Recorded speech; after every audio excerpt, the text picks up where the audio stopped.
Lots of sunshine again on this Friday. Temperatures will soar into the upper 80s by lunchtime, low 90s into the afternoon across the region. I think some of us do get close to the mid 90s out there. We'll get all the way up to 92 in Tupelo and in Pontotoc, 91 in Fulton. Down into the Golden Triangle, I've got 94 in Columbus, Starkville, and West Point, 95 in Kosciuszko, 93 in Ackerman, and then into West Alabama, 94 in Soldier and Vernon, Reform 94. Aliceville will also get to 94 later today. Now, a second weak front tries to push on in here into the weekend. It doesn't do much for us. It just maybe tries to bring a little dry air. You'll notice that warm front that comes in Sunday, that is more of that warm air lifting off to the north and will likely be the extended start of a prolonged heat wave here. I think temperatures in the weekend are in the mid to upper 90s. We'll push upper 90s on Monday and staying in the mid to upper 90s on Tuesday. Monday will probably end up being the hottest day of every one of them. As far as the tropics go this morning, we're continuing to watch Dorian. It is a Category 1 storm moving to the north and to the east along the outer banks of North Carolina.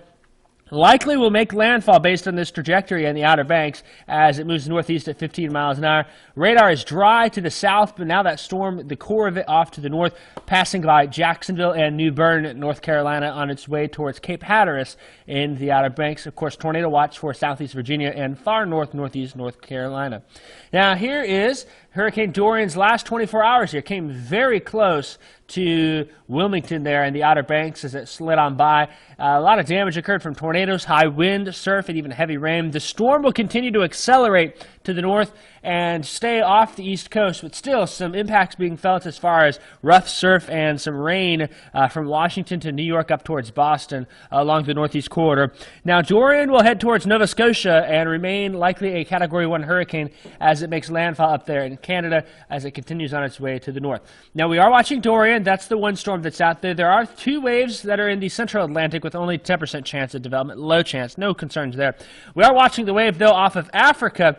It has a 60% chance of developing over the next 5 days. That would be the next storm to watch there, and then Gabrielle off to the north, staying out to sea. As far as locally, things looking nice and dry for the next 5 days here, really the next 7 days. There is a chance for a few isolated showers on Wednesday and on Thursday. Don't hold your breath, though. I really think things are trending dry through the next 7 days and likely beyond. We are staying warm with temperatures well above average.